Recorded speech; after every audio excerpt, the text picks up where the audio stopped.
Yan po guys, na-receive ko na po yung ating withdrawal dito sa Timebox. Automatic withdraw po siya guys. So yan po guys. So $3.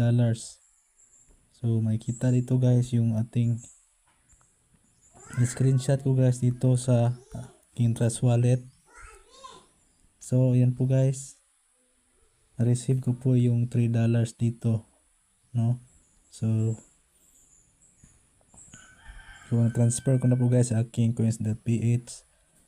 So paano po ba yan guys ma-transfer sa coins.ph para ma-transfer sa GCash? Panoorin mo itong video guys.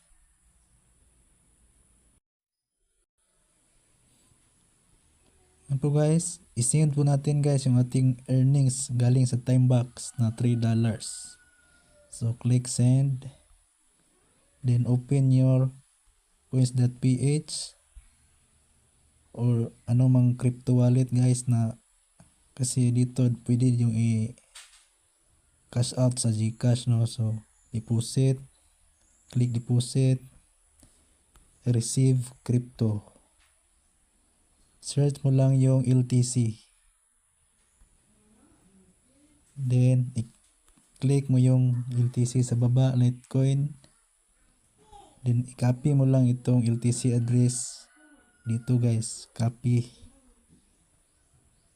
Then balik ka sa Trust Wallet, click mo yung send.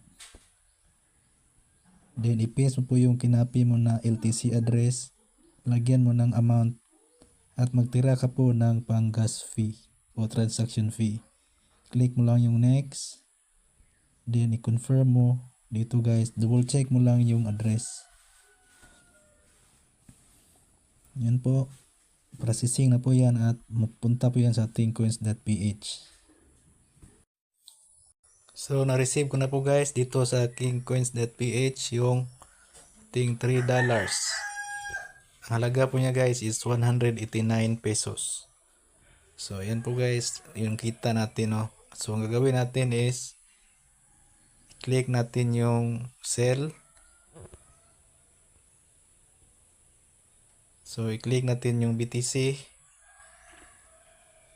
search natin yung LTC max, then click sell to confirm. Yan po, successful. Then pwede na nating withdrawin guys yung ating pera patungong GCash. So yan po, cash out, then GCash, then lagay mo amount, next. So lagay mo lang yung GCash name at GCash number. So hindi ko na lang muna i-withdrawin guys dahil padamihin ko muna guys itong ating wallet, dahil po sayang din po yung 10 pesos na fee, no? So dapat medyo malaki-laki rin po guys, mga 1,000 or 500 para makasave tayo sa pag transfer guys. So yun lamang po guys, no?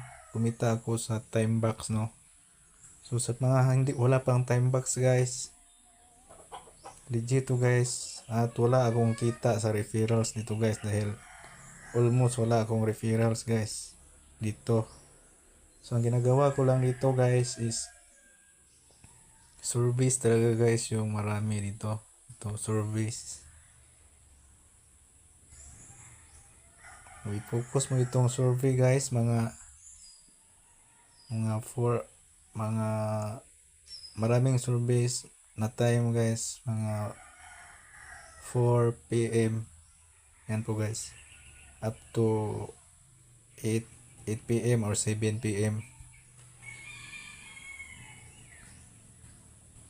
So hindi ako kadalasan po guys hindi ako na qualify, no? Dahil po yung aking postal aking location is nasa province po. So kadalasang mag-qualify guys is yung mga sa Manila, sa mga syudad guys. So for example, ito guys, makomplete mo ito.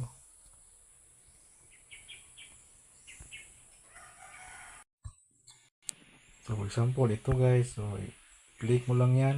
Yan, i-click mo lang at pag mag-qualify ka dyan guys, pag-complete mo yung survey, bigyan ka po ng amount, yung naka-desire na amount na nilagay guys. So kailangan talagang sipagan guys, no, dahil hindi po pira agad ito guys. So ito yung click and earn. Mag-click lang dito guys at yun nga po, very classic ways of earnings po ito guys. Pero okay rin po guys dahil matumal po ang airdrop ngayon. So 5 seconds lang po yan guys. Oh, 5 seconds, makukuha mo na yung 0.001. So